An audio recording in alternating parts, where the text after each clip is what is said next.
सूजी आलू का पैनकेक देखने से कितना यमी लग रहा है ना। तो चलिए इसे बनाना शुरू करते हैं। सूजी आलू का पैनकेक बनाने के लिए मैंने यहाँ पर ले लिया हुआ है 1 कप सूजी। ये मोटे दाने वाली सूजी है जिसमें मैं ये डाल रही हूँ आधा कप के करीब दही, और साथ ही मैं यहाँ डाल रही हूँ आधा कप पानी। और अब इन दोनों को अच्छी तरीके से मिक्स कर देती हूँ।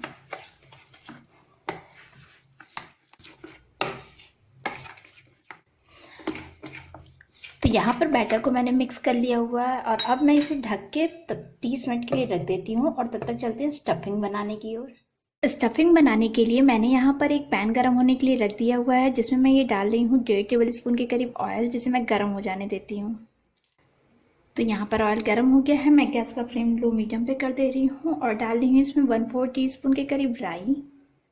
तो यहाँ पर राई तड़क चुकी है और अब मैं डाल रही हूँ ये 2 हरी मिर्च जिसे मैंने बारीक काट लिया हुआ है। और यहाँ पर एक मीडियम साइज का प्याज है, इसे भी मैंने बारीक काट लिया हुआ है। इसे भी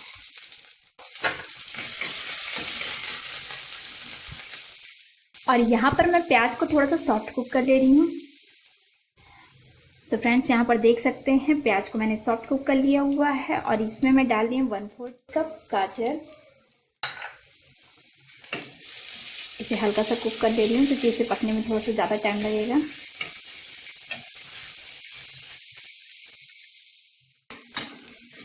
तो यहाँ पर मैंने गाजर को कुछ सेकंड तक कुक कर लिया हुआ है और अब मैं डाल रही हूँ इसमें 1/4 कप कटा हुआ शिमला मिर्च, और साथ ही में मैं डाल रही हूँ चने का स्प्राउट, ये भी 1/4 कप है। सब्जियां अगर आपको पसंद हो तो डालें, नहीं पसंद हो तो आप नहीं डालें। इस तरीके से मैंने इसे 1-2 मिनट तक कुक कर लिया हुआ है लो फ्लेम पर ही। और अब मैं इसमें डाल रही हूँ स्वादानुसार नमक। मैं डाल रही हूँ यहाँ पर 1/2 टीस्पून, थोड़ा सा लाल मिर्च पाउडर लगभग 1/4 टीस्पून, 1/2 टीस्पून धनिया पाउडर और 1/4 टीस्पून हल्दी पाउडर।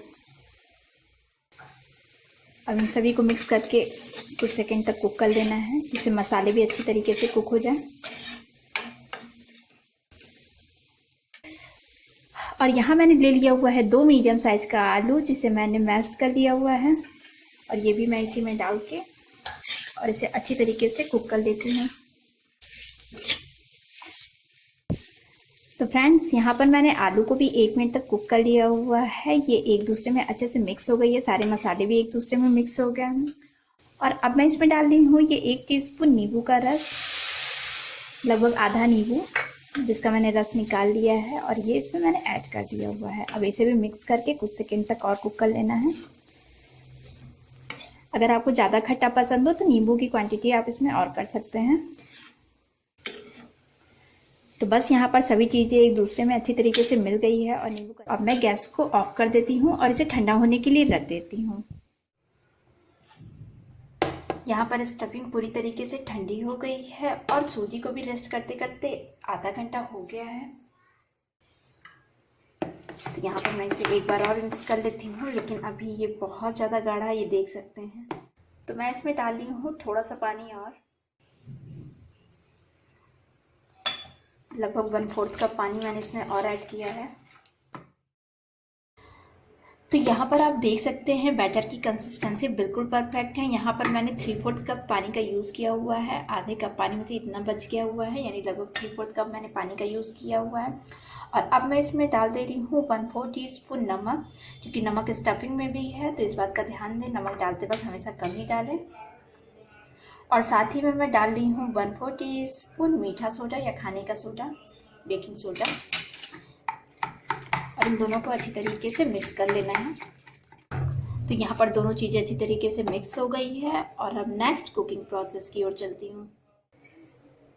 पैनकेक बनाने के लिए मैंने यहाँ पर एक पैन गरम करने के लिए रख दिया हुआ है जिसमें मैं डाल रही हूँ थोड़ा सा ऑयल, लगभग 1/2 टीस्पून के करीब। और यहाँ पर बैटर को एक बार और मिक्स करने के बाद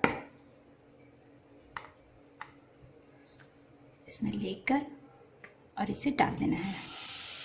इसे फैलाना बिल्कुल नहीं है, बस आप चाहें तो बहुत हल्का सा फैला सकते हैं। राउंड शेप देते हुए।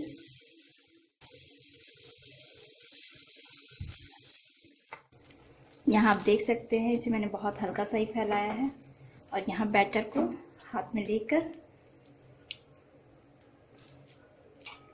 उसको फ्लैट कर लेना है। फ्लैट करके फिर इसी के ऊपर रख देना है।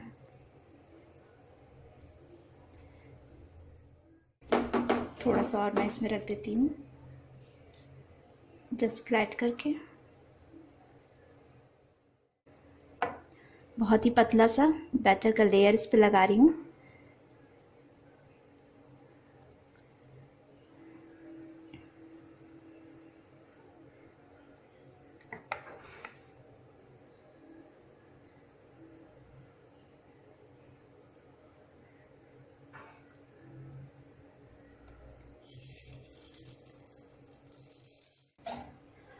और यहाँ लो फ्लेम पे मैं इसे ढक के कम से कम 1 मिनट तक कुक कर ले रही हूँ ऐसे ही। तो यहाँ पर 1 मिनट हो चुका है और अब मैं इसे खोल देती हूँ। और यहाँ पर थोड़ा सा ऑयल मैं यहाँ पैनकेक के ऊपर भी डाल रही हूँ, जिससे फ्लिप करने के बाद ये नीचे से ज़्यादा चिपके नहीं। और अब इसे धीरे से फ्लिप कर देना है। ये उठाया, ये फ्लिप कर दिया मैंने। और अब इसे भी 1 मिनट तक ऐसे ही कुक कर ले रही हूँ। तो यहाँ पर टोटल 1 मिनट हो गया है और अब मैं इसे नीचे से चेक कर लेती हूँ ये कुक हो गई है कि नहीं।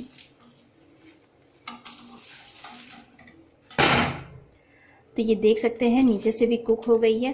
और अगर आपको लगे कि ये साइड्स अभी अच्छे से कुक नहीं हुई है यहाँ पर जैसे, तो आप इसे दबा दबा के हल्का सा कुक कर सकते हैं। वैसे ये साइड्स कुक हो गई है क्योंकि इसमें मैंने सोडा डाला है। सोडा की वजह से ये अच्छे से फूल गई है और फूल गई है इसका मतलब कुक हो गई है। खाने में बिल्कुल भी कच्ची नहीं लगेगी। लेकिन आप इसे चाहे तो हल्का हल्का सा प्रेस कर करके कुक कर सकते हैं।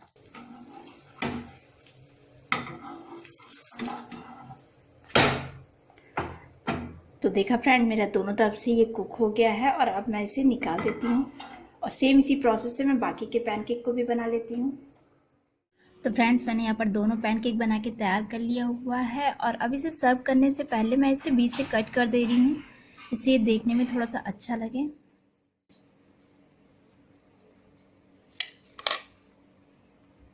तो यहाँ ये देख सकते हैं फ्रेंड्स, यहाँ पर देख सकते हैं पैनकेक कितना अच्छा बना है। ये खाने में भी बहुत ज़्यादा टेस्टी है और बच्चों को भी सुबह सुबह भूख लगे तो आप इसे बना के उन्हें दे सकते हैं। उनका ये हैवी ब्रेकफास्ट हो जाएगा।